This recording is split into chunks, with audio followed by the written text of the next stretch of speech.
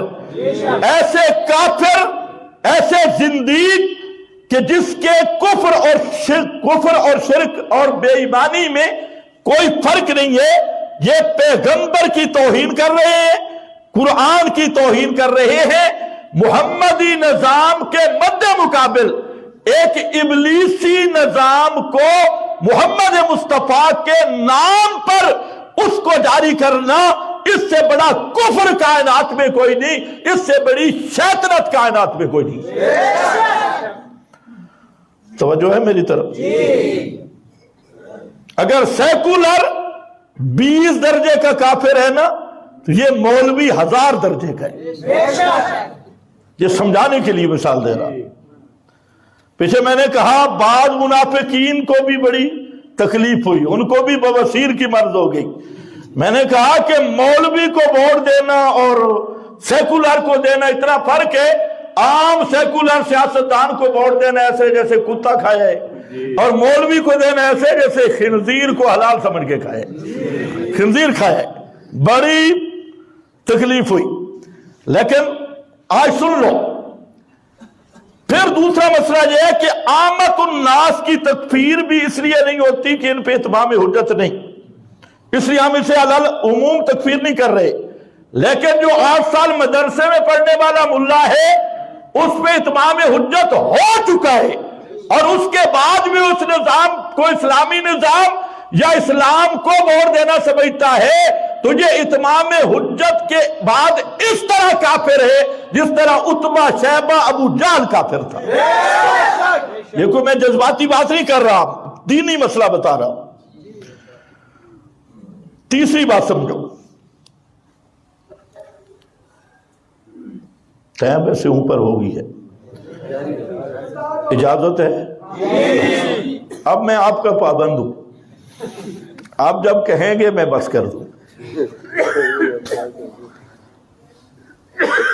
تیسری بات صرف اس کی بنیاد سمجھاتا ہوں. یہ ووٹ کیا چیز ہے؟ ملا سے پوچھو کیا چیز ہے. یہ کمپین والے ملا کیا کہہ رہے ہیں کہ یہ امانت ہے. طاغوتی شیطانی ملا کیا کہہ رہا ہے؟ یہ کیا ہے؟ امانت ہے. اور اس پہ آیت کیا پڑھ رہا ہے؟ ان تعدوا الامانات الی اہلھا. ووٹ پر اس آیت سے استدلال بھی خالص کفر ہے، اور اس آیت کے معنی کو بدلنا ہے. کیوں؟ کوئی تفسیر اٹھاؤ، کوئی تفسیر اٹھاؤ، قرطبی اٹھاؤ، روح المعانی اٹھاؤ. یہ جو خطاب ہے نا ان تعدوا الامانات، یہ خطاب حکمران کو ہے. کس کو ہے؟ حکمرانوں کو کہا گیا کہ فیصلے انصاف سے کرو. اب یہ خطاب یہ حکمران اس کے مخاطب ہیں، اور ووٹ کے مخاطب کون ہے؟ عوام. اب حکمرانوں والی آیت اٹھا کے لگانا عوام پہ یہ تحریف ہے یا نہیں ہے؟ حضرت عثمان وہ جو کلید بردار تھا کعبہ کا، جو شان نزول بیان کیا جاتا ہے اس میں اگرچہ بات ہے، لیکن میں علا وجہ تسلیم کہہ رہا ہوں. وہ جو چابی کا مسئلہ آپ سنتے ہو کہ حکم دیا گیا کہ عثمان کو چابی دے دو، وہ کعبہ والی چابی والا مسئلہ آپ نے سنا ہے. تب بھی حکم کس کو تھا؟ پیغمبر کو، اور پیغمبر حکمران تھی. پیغمبر کریم حکمران. تو ان تعدوا الامانات الی اہلھا خطاب حکام کو ہے کہ عوام کی امانتیں ان تک پہنچاؤ، اور تم نے اس کو کر دیا الٹا، عوام کو کہا کہ حکام تک پہنچاؤ. قرآن حکام کو کہہ رہا ہے کہ عوام تک پہنچاؤ. ایک دوسرا بات ذہن میں رکھ لو، ووٹ امانت ہے کس کی؟ امانت دو قسم کی ہوتی ہے، ایک دینی، دوسرا دنیاوی. دین ہے یا دنیا ہے؟ اچھا دنیا ہے تو کس کی امانت ہے؟ نہیں کوئی بندہ تو بتاؤ نا، پتہ کوئی نہیں امانت کس کی دینی ہے. اچھا امانت بے ایمان کو دی جاتی ہے یا دیندار کو؟ جی امانت ہے، امانت انہوں نے آپ کے پاس رکھی ہے، کوئی پیسے ہے، کوئی نقدی ہے، یہ بہت امانت ہے، کوئی عقل کا بھی علاج کراؤ مولوی صاحبان، اللہ تمہیں ہدایت دے، تم ہدایت کے قابل تو نہیں ہو لیکن پھر بھی ہم دعا کر رہے ہیں اللہ تمہیں ہدایت دے۔ یہ امانت کس حساب سے، کوئی عقل ہے؟ کس کی امانت ہے؟ کوئی ملا نہیں بتائے گا کس کی امانت ہے، کیسے امانت ہے، اور ہے کس کی، کس کو دینے ہیں ووٹ، کیسے امانت ہے، کوئی پتہ نہیں، نہ امین کو پتہ ہے نہ محتمر کو پتہ ہے۔ محتمر کس کی امانت کوئی پتہ ہے، نواز شریف کی امانت ہے، اس کو تو تمہاری عدالت نے کہا چور ہے۔ عمران خان کی امانت ہے، اس نے تمہاری عدالت نے کہا چور ہے، ڈاکو ہے۔ زرداری کی امانت ہے، بین الاقوامی ڈاکو ہے۔ اور کس کی امانت ہے؟ بلاول بھٹو کی ہے۔ بلاول بھٹو تو ابھی تک یہ نہیں پتہ لگا وہ مرد ہے یا زنانی ہے، بھٹو ہے یا زرداری۔ امانت کس کی ہے؟ فضل الرحمان کی ہے، جو اب بوڑھا ہو کے بھی استری شدہ اور پالے شدہ زنانیوں کے ساتھ کندھا کندھا ملا کے پھر رہا ہے، تو انہی کے ساتھ پھر کس کی امانت ہے بھائی؟ ہمیں بھی بتایا جائے، ووٹ ایک امانت ہے، دار اللعنت ہے، بے ایمانہ، یہ طاغوتی نظام، یہ کس کی امانت ہے؟ یہ شیطان کی امانت ہے جس کو دے رہے ہو۔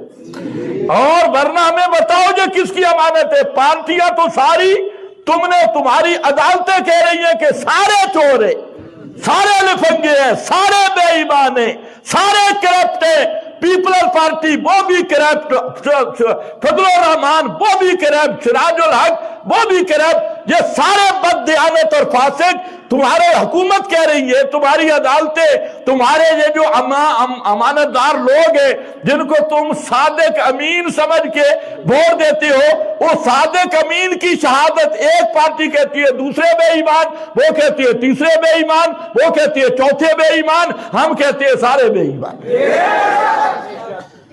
یہ جتنے طاغوتی ہے، تم مجھے بتاؤ یہ امانت کس کی ہے؟ اتنا نہیں پتہ، ان سے پوچھو۔ امانت ہے جی، بہت امانت ہے۔ ایک مولوی صاحب اور کہنے لگا یہ جو ووٹ ہے نا جی، یہ ووٹ شہادت ہے، یہ شہادت میں گواہی، شہادت میں مانا گواہی، یہ گواہی ہے۔ میں کہنا گواہی تو گواہی شہادت کا نصاب اس میں ہے، اس میں شہادت کا نصاب ہے، پھر مرد عورت کی گواہی برابر ہے؟ اتنے زنانیاں بھی نال تسی سنجا کرا کے چکیاں ہوئی ہیں، مولویاں دیا زنانیاں بھی ووٹ دیون بیسنے، باوضو ہو کے، شرم نہیں آئی ملا نو، مسجد زنانی نہیں آ سکتی، فرض نماز آستے نا مولویاں دیا زنانیاں نہیں آ سکتیاں، تے الیکشن اتھے ووٹ دے من بن سکتی ہیں، اتھے جاسے نے ساریاں ووٹ دے من لینا ہی لگ کے بے حیا با شرط خواہی کن۔ یہ ہے طاغوتی ابلیسی نظام۔ ہاں جی کیا ہے جی؟ ایک اور مفتی صاحب کراچی کے ہیں، وہ اٹھے، اس نے کہا کہ یہ جو ہے نا یہ قضا ہے، قضا، قضا ذرا عربی لفظ ہے، آدمی سمجھتا نہیں بھائی، یہ قضا قاضی کا فیصلہ ہے، ووٹ جو ہے یہ قاضی کا فیصلہ ہے۔ میں نے کہا قاضی کے لیے تو پہلی شرط ہے کہ مسلمان ہو، پھر دیانتدار ہو، پھر امین ہو۔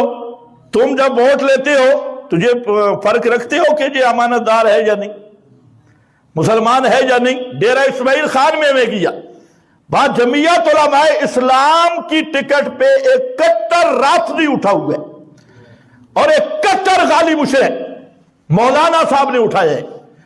اب لوگوں کو کہہ رہے ہیں کہ یہ امانت ہے اور یہ قضا ہے۔ میں کہتا ہوں خدا کی قسم، اگر قضا کا مسئلہ آئے نا، ابو بکر، عمر، عثمان، حضرت عائشہ، ازواج مطہرات کو بکواس کرنے والا، قضا اسلامی فیصلہ یہ ہے وہ مرتد ہے، اسے قتل کیا جائے گا، اسے ووٹ نہیں دیے جائیں گے۔ جو مشرک زندگی کلمہ پڑھ کے شرک کرنے والا تو وہ مرتد کا حکم جاری ہوگا۔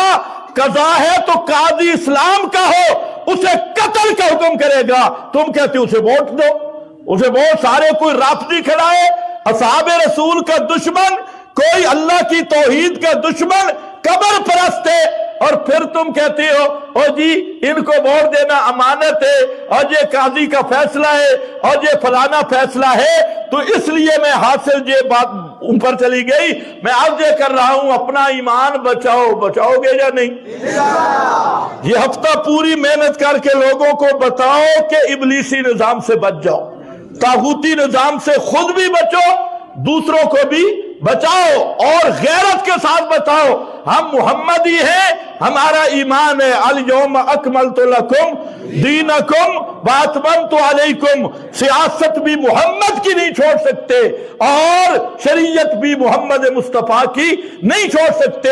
محمد کی سیاست بھی مکمل، شریعت بھی مکمل، عبادت بھی مکمل، اور پورا دین مکمل ہے۔ ہمارا دین اسلام ہے، جمہوری دین سے ہم برات کرتے ہیں، جمہوریت سے ہم برات کرتے ہیں، جیسے قبر پرستی سے ہماری برات ہے، شرک پرستی سے ہماری برات ہے، اسی طرح ہم سارے جمہوریوں کو بھی کہتے ہیں یا ایھا الکافرون لا اعبد ما تعبدون۔ وآخر دعوانا